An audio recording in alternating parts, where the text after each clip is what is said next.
Hey, everybody. Welcome to the Core Energy Experience. I'm your host, Alex Fabio. Kurt Bruckman is out of town tonight, so I am so unbelievably proud to be here with an incredible artist, singer, songwriter, the most fashionable person I've ever met. Gag. And sing it, sis. And great friend, Blaise.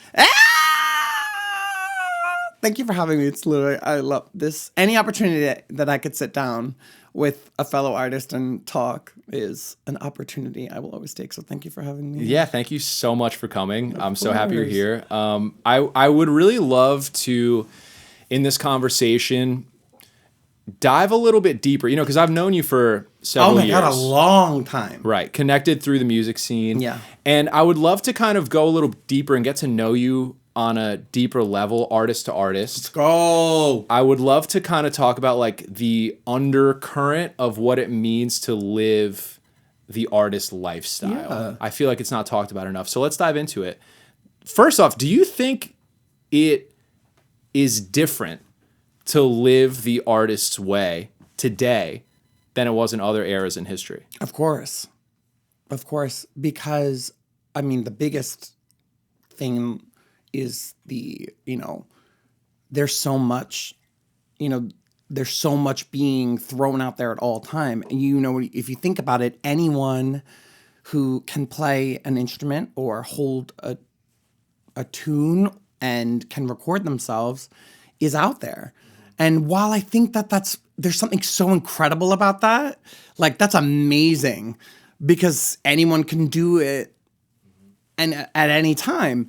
It is kind of like a thickening agent in the fact that there is so like a surplus of options that it's definitely different there. Mm-hmm. You know what I mean? A lot of times the way it would work back then, the whole industry is completely different. Yeah. Like you would be doing this, these people would find you and they'd make you a star. Yeah. And now it's like, well, you're going to do everything and we're going to say that we agree. I know. What is the role of a label? You just signed to Short Point Records. Question. You just signed to Short Point Records. Which I love is because they are helping me get in, like, to know people and, especially for writing music.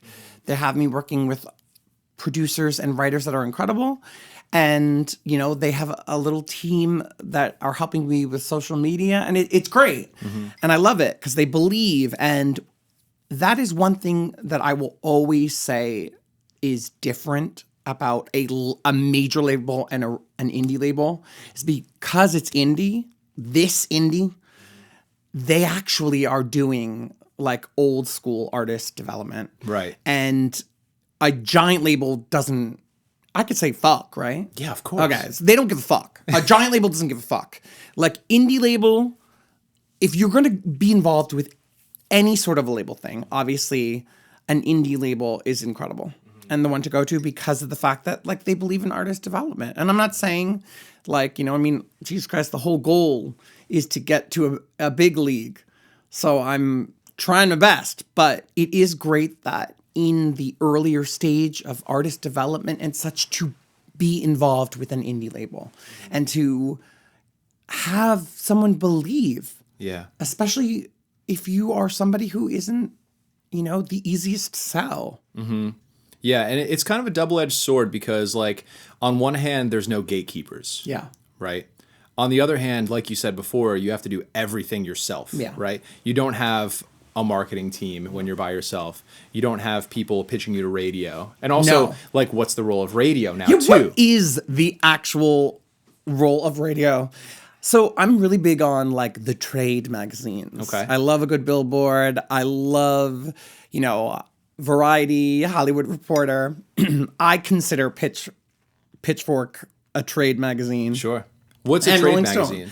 Like, it is an industries magazine where they're like reporting about exclusively about the comings and goings and the changes and developments within an industry. Got it. Variety and Hollywood Reporter, they usually are. They do music, but they're very more film and television based. Whereas obviously Billboard is all music, and Pitchfork is very music, and Rolling Stone is a mix of both, with politics obviously added involved. But it's I keep up to date and keep up to everything, and I see all these charts, but like, where is this happening? Where is radio happening? Yeah. And you know what it is, and I think it's an interesting thing, because I think it's like being on a coast. You're like, oh, we're the only people that matter. We're the only people that matter. Being on the coast, you immediately think, oh, like, that's it. We're tastemakers, we're everything. And I do believe that. I love the coast. Especially here, because we're right between New York and exactly. Philly. And then, but also on the West Coast. Yeah. Like, when you live on a coast, you're very coast-minded, and you are delusional and ignorant to the fact that there is a giant amount of space where people are probably, I guess, listening to radio. So you think people listen to radio more in the middle of the country? I would assume so, right? I mean, I would think that they're probably on streaming as well, just like everyone else. Oh, no, everyone, yeah, definitely. But you know, it begs the question, though, like, can you break a new artist using radio? Because radio is a tool that was used by the industry for a very long time to break a new artist. You know, you'd have a giant debut on K-Rock or something like that, and it would be life-changing, right? But nowadays, it's again, it's kind of a double-edged sword, because you do have to kind of break through on your own before there even is label interest. And it kind of goes back to what you said before as well, where the label is kind of, if you already have built your audience and you already have people who are ready to purchase your products, whatever that is, whether it's merch, albums, whatever, tour tickets, then what is the role of the label anyway? Because you could distribute yourself. Right? You can make your own merch. Yeah. I mean, you can set up your own store. To get noticed, you have to. Right. So, and it's odd, because it's almost like the label kind of just rides your coattails. And many times I've even heard the number thrown around in the industry, like, you need 20,000 of something, 20,000 followers on one platform, 20,000 monthly listeners, whatever it might be, for a label to be interested. Yeah. For, you know, which is kind of absurd, considering, like you said, artist development, which is what you're getting now at Shore Point, is kind of a dead art. And I think it comes down to the fact that there's simply less money in the industry. Yeah. So like the labels are kind of like tightening up, right? Tightening their belts a little bit. Which makes sense. Which is also one thing, like, it makes sense to move on this model. I'm not saying it doesn't make sense. You know what I mean? If you can find someone who's done all of the work and has all of this, of course you're going to choose. You want that. Right. I'm not saying that is an outrageous decision. It's just, as you had first asked, the difference is the fact that I feel like there was kind of a whole world of finding an artist and developing them and helping them find their sound, helping them find and like building them. Right. And now, because of the way that the market is, and it's just all double-edged swords everywhere. Yeah. Because you can do it by yourself. Therefore, there's no real reason that they should. It's just crazy. Yeah. It's crazy.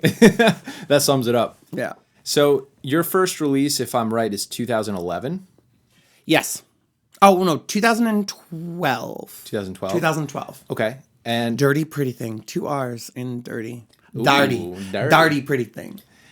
Where were you in your life when you put that out? Oh my goodness. So I had gone to college in Manhattan, and because I went right after high school, I went to Red Bank Catholic. That can already sum me up where I started. Went to Red Bank Catholic, wanted to go to FIT, could not get in because it's the hardest fashion school in America.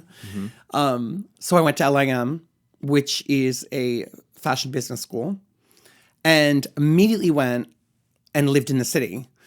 And the whole world literally opened to me. You know what I mean? I was very in Catholic school, at home in Red Bank, New Jersey. And then all of a sudden I'm living in the 92nd Street Y. Wow. And it was like a culture shock because it literally was kind of the first time that I was even given a full opportunity to not only find culture and style and everything for myself, but actually go places. You know what I mean? The first night that I lived there, I walked from the 92nd Street Y to like Times Square. And having that be a walk on your way home was crazy. And so I developed and learned and made mistakes and ran around. And there was like, you know, so much partying and being in that fashion world that I loved. And I went fucking crazy because every artist finds themselves in one way and on some level or another going crazy. So I went crazy, came home, started a job at a store in Red Bank, and a girl that I worked with, her brother, Ryan Omark, shout out, I love him more than anything.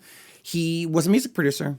And when I left New York City after and like recovered from going a little cuckoo, got back on my feet, I was like, so basically my whole dream was to be in New York, was to be in this fashion world, and I just lost it. I had to come home. I had to start over. And what do you do when you lose everything and you start over? You are actually at that precipice and at that start of total freedom. And that's when I was like, so I've, you know, interned at fashion magazines. I ran around New York City. I was, you know, bottle service, all these things, cute, yada, yada, yada. And it's gone. So now what do I really want to do? I can do those things. What do I really want to do? And I was like, well, I'm a fucking pop star. You know what I mean? When am I going to live what I've always known and what I've always believed that I was here for, was to entertain, was to be there and to sing and to dance and to create in this field and this mode. So I finally was like, this random connection to this girl and her brother creates music. This is the moment. And, you know, if you are given the opportunity, you may not get another one. And so I jumped on it and I went in and we started working together and we'd meet once a week for a year and a half. And I brought all my inspirations and I brought my experience and he brought his inspirations and experience. I think one of the biggest influences in my music and kind of my performance style, like, and you can see it sometimes, you can not see it sometimes, but it always is at the base, is very much 9 Inch Nails.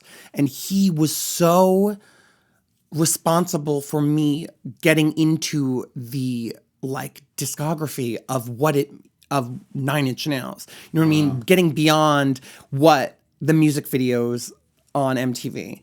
Because I've always been very visual. So like I love their music videos, but then he got me into listening to their albums and then understanding and hearing and using that and applying it to all of the pop stars that I was bringing. And we just created an entire album. And I put it out in August 28th, 2012. And then it was like, now what? Where do you think it comes from? Your desire, your pull to entertain? That's a great question. I think it's literally in my blood. Because, you know, a lot of people will say this. It would be so much easier to do anything else. And going back to what I was saying is, I got to that point where I was like, well, I've done even the thing that I thought was the most important thing to me. I already did it and I still wasn't happy. I need to do the thing that I thought couldn't happen. I need to just live it because it won't happen if I don't do it. Anything you say you can do or you can't do, you're right. I often feel like a lot of work that I've created and a lot of work that friends or peers have created, it comes from a place of like either talking to or trying to understand our younger selves. How important do you think it is to retain a sense of childlike attitude when it comes to creating art? Well, I think that to pursue this life, you have to be working with a little bit of delusion. Lady Gaga, obviously, icon of all icons, muse, obsessed. She once literally said that you have to believe in yourself to an almost delusional level or no one else is going to. And I think that's what it is. And I think that part of hope, that part of whimsy, that part of not allowing other people who may have lost their dream or have become fixated on just what's in front of them, not allowing their experience or opinion to affect your view on not only life, but like possibility. And I think that that's definitely something that we all very much have in common. It's kind of like even the most cynical and downtrodden of us still to create music and to put work into it. There's still hope in that. Right. No matter what your outlet Right. is, there's hope in that because you are doing it for someone else, like to hear someone else with the intention. You know what I mean? If you create art and you never release it, then maybe not. Do you think that releasing art is a part of the process of making art? Yeah. Well, not always, but for me, I do find it because the thing is, I feel like I'm like, look at this. You got to see this. Yeah. And what I mean is not necessarily the actual thing, but what the art's about. Yeah. You know what I mean? I love that the way that I write, the ones that have actually been successfully created to its fullest and released and all that has been solely based on my own experience. And I think that part of that is that excitement to be like, this is a creative way that I'm explaining to you something I felt, something I experienced, something I went through. What do you think? Have you ever heard, like, you know what I mean? Connection and understanding is such a thorough thread of how I see creating. I totally agree. A lot of your songs to me feel like kind of like diary entries. Like you said, they're pulling on real life experience. What is your writing process like? Do you have a certain process? I'm a complete oxymoron. Okay. So the only instrument I've ever played was the clarinet. No. Yeah, in 6th, 7th, and 8th grade. I went to state band though. But that's pretty great. I've never seen you play clarinet. Oh no, because why on earth would I play clarinet? I mean, that would be kind of fierce. Yeah. But I bet you I could play. If I could remember how to get air to properly go through clarinet, I could give you hot press buns and that's it. But so I can't play music. I also feel like most of my training has been ear training. So I don't know any music theory. So it really is the strange and undefinable aspect of inspiration is how I create music. So you get kind of like struck. Out of nowhere. Okay. Struck. And I work with melodies. And because I'm a lyricist and the way that I write music is literally only through a vocal melody.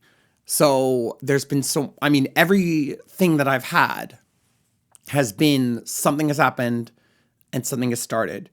A melody and then a word, like a turn of phrase, and then it builds. And then I would bring it to someone, a producer or someone who could play music, and build that way. And that's one thing I love, is because that's how, that experience and that way of creating has led me to understand that collaboration is the most important thing when it comes to art. And I like collaboration. Mm-hmm. I think it's so important. Yeah. It's so cool in any way possible. Mm-hmm. Where do you think that comes from, that lightning bolt? The ether, the cosmos, literally out of nowhere. To be honest, it is the most poignant thing that I feel like I stand my opinion on there being something higher in the universe. That's my well, look at this. Yeah, that's cool, because I was curious coming into this if you have like a spiritual backbone of any kind that of course, influences oh my God. your actions. Well, Catholic guilt, going to Catholic school since 3rd grade. Yeah. There is, Catholic imagery in so much of the visual art I make. Mm-hmm. But yeah, I believe in something bigger than myself and greater than myself. And I think that is in a lot of my art as well. Is that concept of understanding that there is something larger. Mm-hmm. And it could be a plethora of things. Mm-hmm. But I like the concept of something else.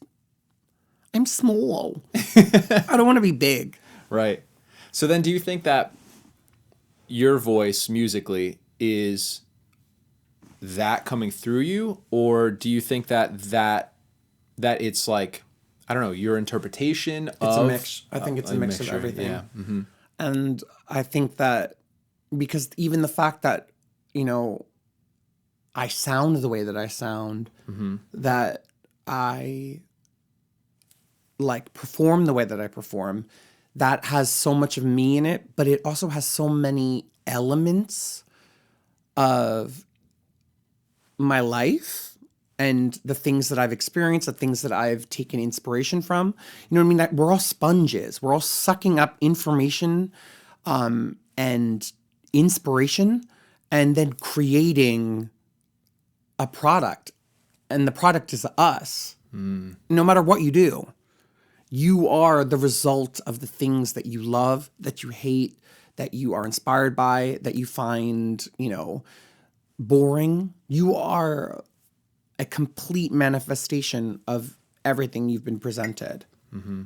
So I think that while I'm so much involved in it, everything about me has a little bit of glitter from something else, something bigger. Speaking of glitter, where does your love for fashion come from? I think it's because it's expression. I love the fact that I can create myself every single day and night and month and week and everything by just simply wearing whatever I want and, creating myself. I like the concept of the fact that every single day life is a performance, and the performance is being human. That's a great way to put it. I love that. The performance is being human. We're on a stage. God, because we literally are. Mm-hmm. You know what I mean? No matter what you do profession-wise, you are putting on a show. Mm-hmm. No matter who you're hanging out with. Yes, there's real. And that's what's one thing that I think is so funny, and I'm so happy to be talking to you, is because you understand that no matter what, this is me. Yeah. And I think that that's a possibility that people need to understand is, we're describing the act of being human and living as a performance, but that doesn't mean you are, inherently something you are not. Right. And I feel like I'm a great example of that. Yeah. I'm the same way on stage as off stage. Yeah. And that can be a detriment. And that is also my greatest strength. Do you ever feel like you get exhausted from being on, quote unquote? I would say I get tired sometimes because I give everything to my to my everyday existence. And that's also why I value romantic relationships so highly, is because I feel like that is the one place that there are things that I only give to one other person. You know what I mean? I guess I'm not sitting here trying to sell monogamy. I believe in monogamy, but I believe in everyone having ideas and concepts of relationships for themselves. But Right. I do feel like when I have been in relationships and when I think about relationships, being in a relationship with a person, there are things that I give only for them. Like they're the person that comes backstage. And so it does get tiring because I give everything. I want to give all parts of me so that we can connect in some way. Because you never know what part of you or what experience will connect with someone. Yeah. No, that's very true. That's very true. I also live by that. Leave it all on the stage in the moment. It's No really matter what powerful. stage. No matter what stage. If there's 100 people, 0 people, 1,000 people, it doesn't matter. Exactly. And I also feel like that also creates something really special with the kind of the romantic relationships I have. You know what I mean? Is to have things that are just for you. Right. This is just for you. And it kind of goes the same thing for like your self-care, you know? So to touch on Yes. the work of Kurt and others with the core energy dynamics, which is kind of like the basis of this podcast, well-being is like a huge aspect of like one of the 4 main principles of core energy dynamics. Do you have any practices that you do? Like better question is, what does well-being look like for Blaise? There is at least one day a week where I do not answer. I will go completely off the grid. It's so interesting. My older brother, Joe, brought me to a music festival, like a bluegrass music festival. Cool. Like, oh my God, probably 10 years. And that was my first time understanding the concept and the value and the beauty of being off the grid. And I think that that's my favorite way to self-care, is allowing myself one day of not. You know what I mean? My location is on. Everybody knows where I am. I will check maybe once or twice to make sure nobody's like dying or in the bottom of a well somewhere. But I just allow myself to do anything. You know, clean out my room, sit and run through a makeup look, create something, you know, write something, but allow myself to not have to feel that I need to be accounted for or be located, even while I still am, but just disconnect. Yeah. You know what I mean? So much of life is connected via the phone. So I just throw that shit under my bed and do whatever I want. That's great. Honestly, you have to at a certain point because it gets to be too much, especially when you're really putting yourself out there the way you do. You have to recharge. Yeah. And I will say that is my greatest flaw, is the fact that I feel like I do not have necessarily the best balance with my energy. I give all of it, and I should probably figure out a way to like keep a little to myself so that I don't, you know what I mean, like run out. Yeah. And I'm gonna make that. I'm telling you guys here, 2026, I'm gonna figure out better, healthier ways to still feel like I'm being myself and giving my energy and my all to everything at work, at everything, but keep myself a little for me so that I don't feel like I'm hitting a wall. Yeah. Yeah. It's so important. It's Yeah. so important. I feel like as I get older too, I start to feel these things like my social battery is a little bit lower than it used to be. It's a little bit smaller than Yeah. it used to be, you know? And it's crazy because like I thrive. I love, let's go. I love strangers. Let's talk. Let's be around. Let's do things. But I've been able to maintain that feeling and that, vibe and that energy by having one day to shut off. And, maybe I wouldn't if I just figured out a nice balance. Yeah, so maybe. That's my goal. I think it's important. Yeah. It's really important to recognize your flaws. I agree. You know your kryptonite, which is huge. You got to. It's like knowing what you don't like before you know what you like. Yeah. So a little bit of a different vibe. Asbury Park is changing a lot. Yes. You've been there for a while. Yeah. How long have you lived in Asbury Park? And I'd slash say worked? Like almost 9 years. Almost 9 years. Maybe 10. Lived in Asbury Park. It's crazy. I can't even remember. Yeah. A lot of changes are happening. What is happening? What does the change feel like to you as someone who lives there right now? Gentrification and profit over people and profit over art. And the worst part of it is the fact that the reason you have profit in this building is because of the art.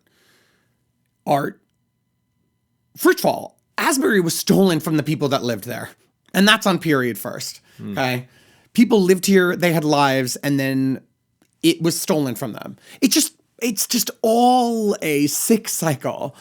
But what sucks is there was, in my opinion, a moment where at least it was something like it was, and there was a lot of art, and there still is, but it's getting built out in a way that is getting rid of venues and places for art to happen.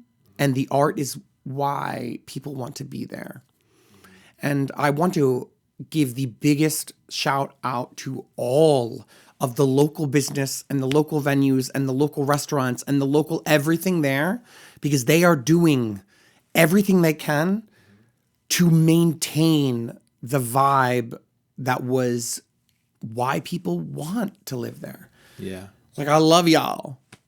I feel like I remember even the old Asbury Lanes, New Asbury Lanes is great too. But like in high school, I was going to the old lanes and it was just like, that was, I think, a center of culture. Yeah. I think that was that was like, because I've only been there for about 9 years. To me, that was the first strike. Right. A second strike was the Saint. Mm-hmm. Losing the Saint was devastating. There's something interesting that happens to where music comes from when you lose those 100 to 300 cap venues, right? Because the Lanes was like around 300 cap. The Saint was like 100 cap. You could squeeze a little bit more in there maybe, but how do you build a project musically, or even like if you want to put on like a pole show, for example, like Creatures of Chrome, shout out, like. How do you build that? House of Chrome. How do you build that if like you don't have those 100 cap venues, 300 cap venues, and the next like the local venue in town is 500 cap? I know. It's very difficult. I say you bring it. You bring it DIY. No, but DIY should always be the option. Right? DIY is always the option. Or you bring it in.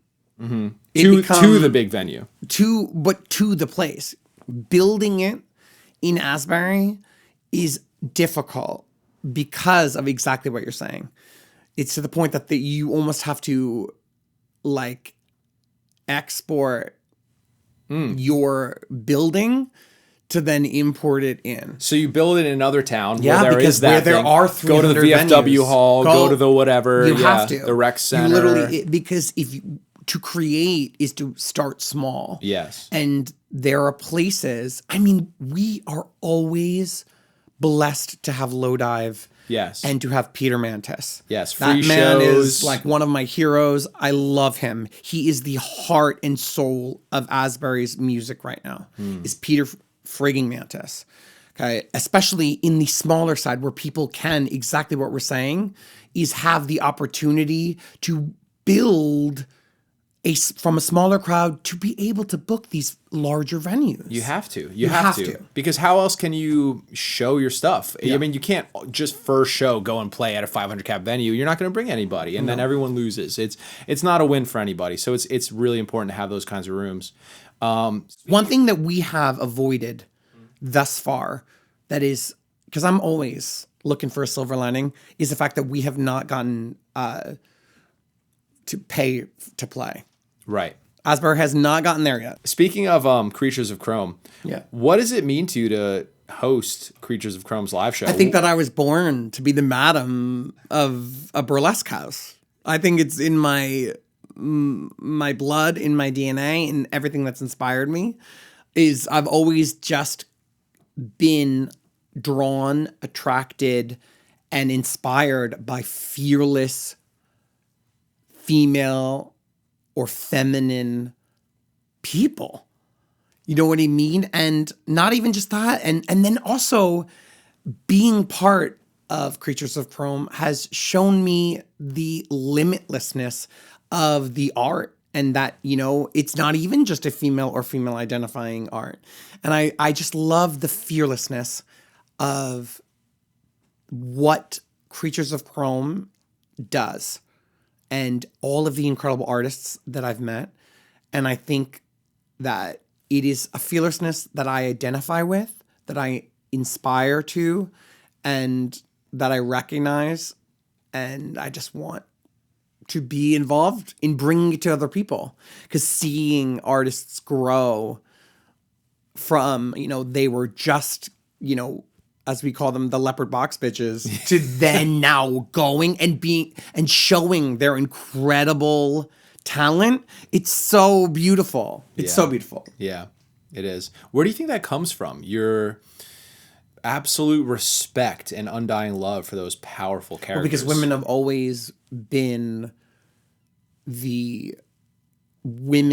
have always recognized, appreciated, and held me up. You know what I mean? I feel like I've got size on me. I wear a 46 suit. Okay, I'm a big guy. I come from big, strong brothers. So there is a masculinity and a manness. I identify he, him, his. I'm a man. But I am feminine I embrace and celebrate my feminine energy. And I think that it makes me so androgynous, and it's the part of me that I have been able to speak loudly and most through. And women have always been there to have my back. They've always been my friends, and they've always understood and supported and celebrated me. And I feel like there's something a little outcasty to having pole art. You know what I mean? Yeah. It's from an art form that is something that was said that was bad. Strippers are bad. Strippers are fucking bad. And bad kids tend to find each other. Mm-hmm. And what I love the most is I'm a bad kid. These pole artists are bad kids. But what I've always found in my life is a majority of the time, the bad kids are actually the good kids. Right. You know what I mean? That's always the twist. I have found the same thing. It's always the people that are goody two shoes, squares, holier than thou. Yeah, they end up being the actual, what you would consider bad. Well, they hold like actual, maybe like more important values. Yeah. Than like people who are like surface level good, right? Like the good, like growing up, have, right? The they good grades, life. the money, whatever. They understand life. Yes. There is what people would consider a bad kid, or like from the other, you know what? It's not, because bad kids is like very broad. Yeah. Like from the other side of the track. It's really just people who've been through shit. Yeah. They know people. Yeah. They know how to identify real people. They know how to understand someone that comes who is kind and not nice. Yeah. You know what I mean? Something that's nice is a nice steak, is a nice shit.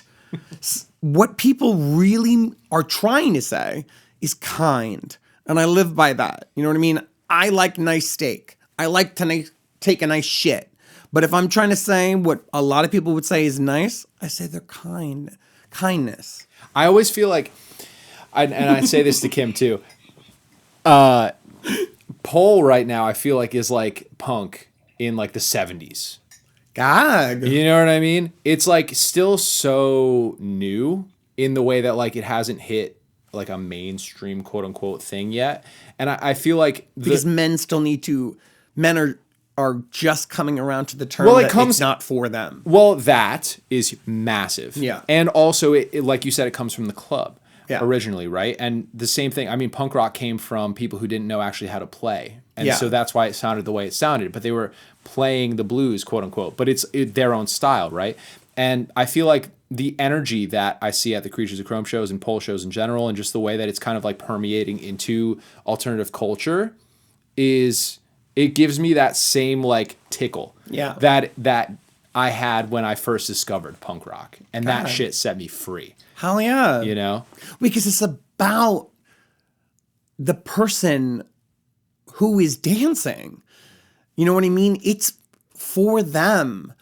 And in the act of it being for them, we are all being invited to celebrate it and to feel it for ourselves. We're being gifted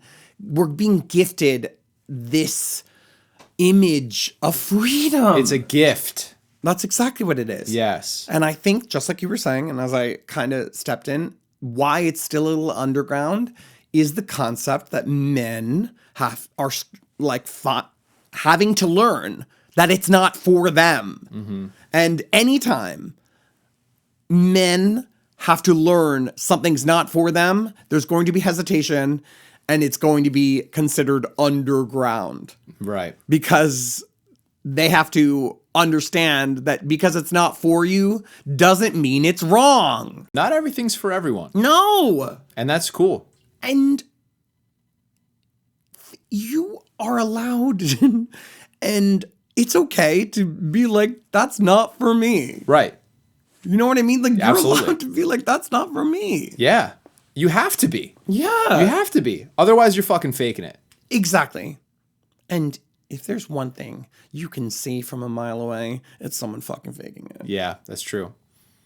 That's true. We can all sniff it out, whether it's subconscious or not. There's something up with... Yeah. Yeah. Yeah. I'm so happy you're here, Blaise. Me too. I'm so happy you're here. I do want to give a quick shout out to Kim Petillo, my wife. Best ever. Mother of the house. One of the mothers of the house. Running the cameras. Thank you while so much, I'm on duty here. I want to give a huge shout out to Freddie Coachland. Hashtag Rainville. Rainville. What's up? Huge shout out. Holding down the sound. You're kicking me out already, aren't DIMM you? Studios, absolutely not. Is that what I just wanted to make sure I don't forget. Yeah, that's smart. Because I'm so in the zone with you right now. Yeah. I'm so happy about it. So I want to make sure I don't forget my shout outs. And shout out Kurt, wherever you are. Can I ask you a question? Please. So you have become behind the scenes a bit more in your life lately with all of your incredible, producing, recording, all of that. Shout out DIMM. Shout out DIMM. What are you doing to silence the edge of that need to perform? It's, that's in you. Are you doing anything? I'm going to tell you something crazy. Gag, love. I feel like I've performed so much. Well, I mean, you were a touring band. I've played easily over 1,000 shows in my life. I've been playing shows since I was 12 years old. And an indie touring band. Yeah. We've done the country They've numerous gone times. Through the fucking trenches. We've done the thing. The trenches. We've played to no one. We've played to everyone. We've done it all, right? And my intention, and Freddie can attest to this too, when we were in high school and wanting to take on the fucking world, the intention was to tour. Yeah. It wasn't to be the biggest band in the world. It was to do the thing. Which is the whole point. Right. The whole point should always be that. Right. And for us, it was. Great. And we fucking did it. And I For can say years. that affirmatively, we did it. And I, for a very long time, now, so it's been like it's going to be 2 years now. Wild. Since the last AP2 show. And in these 2 years, I have not felt the itch to perform. I love that. And honestly, like, I kind of wanted to test myself too to see like how long I could go, because it was all I've known. Like I said, I've been doing it since I was 12. Well, I don't think you should make it a game. I make everything a game. Of course you do. And honestly, I did perform at an open mic at AP Brewery last weekend. Last week that. On like a Wednesday. Actually, a week ago today. Yeah. Super random. And I did one song. What'd you feel? Oh man, it felt so good. See, what you're doing right now is the perfect way. Yeah. You know what I mean? Well, allow yourself to do it at your own thing. That's it. I don't want like the thing. Yeah. You know, like I'm kind of right now exhausted of the thing. Well, I mean, you've done trying it. to do the thing. Like I don't want to try to do anything. I playing a really low pressure, didn't tell anybody in secret with someone else's guitar because I was there. One song. The realist. Felt great. Unrehearsed, like the whole 9 yards. Like that felt good to me. Yes. And I felt really good about like holding that moment. Yes, and allow that to happen. Yeah. Yeah. And that's beautiful because it reconnects me to the 12-year-old that wanted to do it to begin with. And but that 12-year-old's proud of you though. Yeah, I think so. And I think that's something that's involved and at the heart of everything I do. Is I just want that little boy, that little Blaise, to see, look at, you wanted to be a pop star and now you are. You are the people's pop star. I wanted to ask you that too. How did that name, that title come about? It is from my great-grandfather, Biagio. Really? Yes. Biagio is Blaise in Italian. Do you like that I said Italian? I'm Italian. We're in Jersey, guys. Come on. Literally. But yeah, Biagio is Blaise in Italian. And my father's name is Joseph Blaise because he is named after his oh my God, maybe it's my great-great? Yeah, it's my great-great-grandfather. Wow. And so then he gave it to me. What I love, and I always love to make this joke, this is one of my best bits, is the fact that my older brother's name is Joe and my younger brother's name is Nick. My parents just decided it. Speaking of that little bit of inspiration, how they decided that I was going to be the one. That they were like, this one will be Blaise. Wow. Especially because there's no balance. If I was a girl, the name would have been Caitlin. And I love the name Caitlin. But like, there's no balance. Caitlin and Blaise? Right. You would have thought it would be like Juniper and Blaise, on the same level of cuckoo. But yeah, blessed. Wow. So own the cards. Wait, so, but the People's Pop Star in particular, so that comes from your great-great Biagio. No. So where does that come from? Oh, wait. Baby, life is about branding. Life is about brand. Wait, did you really think that I was just saying that my I thought you were gonna get there. Grandfather was yes. Like, Blaise means the people's pop star. I thought there was a thread there. Yes. No, the thread is me. You are the people's pop star. Yes, but also I'm always a thread. No matter what I do, no matter how I change, it's the me that makes it a Blaise. Yeah. Piece. But no. So I don't know. It was a stroke of genius. I needed a tagline. You know what I mean? And I was thinking about it. And I'm a pop star for the people. Yeah. Because I am a people. I'm one of the people. But I'm a pop star. Right. So I created it myself, made it my moniker. And also I believe in the concept of speaking things into existence, even if it's just for you to believe them. Mm-hmm. So every single time I remind myself, I remind the audience, and I remind the universe that I am, in fact, the people's pop star. Yeah. Something that Kurt says, too, that I love is... Kurt. What a wily gentleman he is. He would have loved to be here today. I know. I would have loved if he was here. Well, one thing that he says is that like what we speak out loud, our body listens to. And also,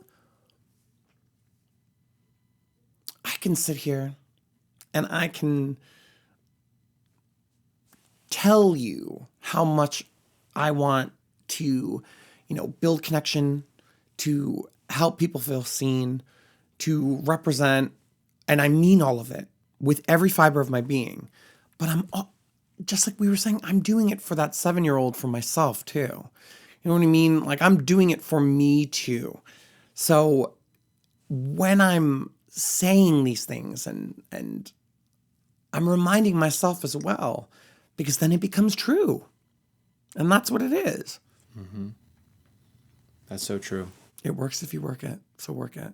That's it. I have one last question for you, and I do want to riff this off of, again, touching on Kurt one last time about how he has been ending a lot of our episodes lately. I'm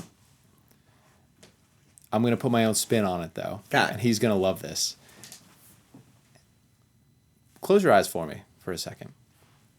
My eyes are closed too, just so you know. You don't have to. No. Do you remember that? Close your eyes and stick out your tongue. Never got me anywhere good. Blaise, I want you to imagine, right? You're sitting at a desk. Mm-hmm. There's nothing but a window in front of you, a candlelight burning,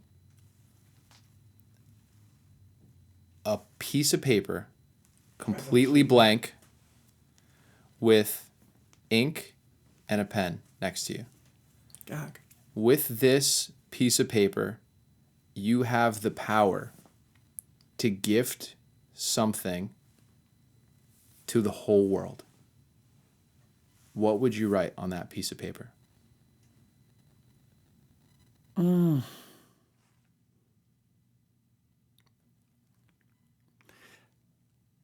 You're enough.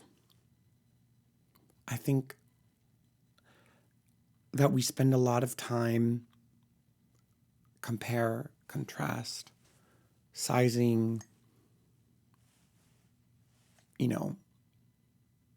judging, and hurting ourselves. One thing I've always said is that people can say anything they want to me because no one can say something meaner than I've already said to myself. So I would say you are enough, and you will give yourself grace. To fall is to be human, and to be human is to fall. Sound like a plaque in a white woman's home, but it is true. You will make mistakes, but it really is about getting back up, and you're enough. So give yourself grace, and there's always a silver lining. That's what I would say. That was so beautiful. Thank you for that. I meant it. Thank you for that. I know you did. And now to end the episode, I want to do an old tradition that Blaise does. Let's go! Whiskey and wisdom. First of all, if you do not follow me, go on most socials. On Instagram, it's BLAISE86. On Twitter, does anyone tweet anymore? It's called X now. I don't go on it. It's BLAISE3 on TikTok, because apparently that is the most important, the high holy. It is BLAISE3_. But I don't care about any of that. Just go to your favorite streaming platform and write BLAISE-not for sale. And listen to me, please, because that is me welcoming you into my heart. So, okay. All right, so whiskey and wisdom. Oh, and you can see whiskey and wisdom. That's how we got to this. It's a series because everybody's got to have a bit. And my bit is a life lesson with a wish. So I'm actually going to, and I'm making this a little bit of an Easter egg.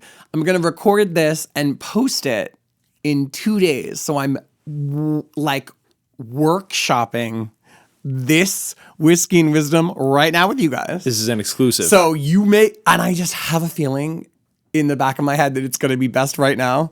But hello, my name's Blaise, the people's pop star. And this is whiskey and this is wisdom.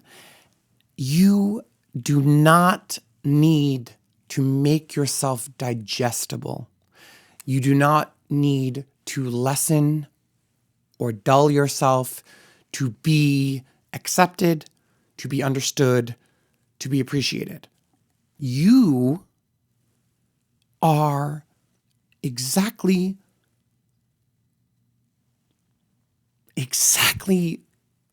the way you're supposed to.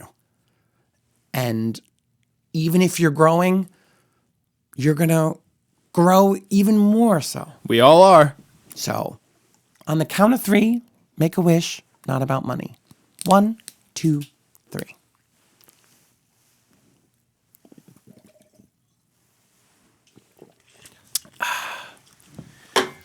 Thank you all for tuning in to the Core Energy Experience. Remember, check out Blaise at the links that they described. And thank you again to DIMM. Thank you to Kim. Thank you to Freddie. Thank you to Kurt. And remember, your mind is your power. Stay empowered. You are loved.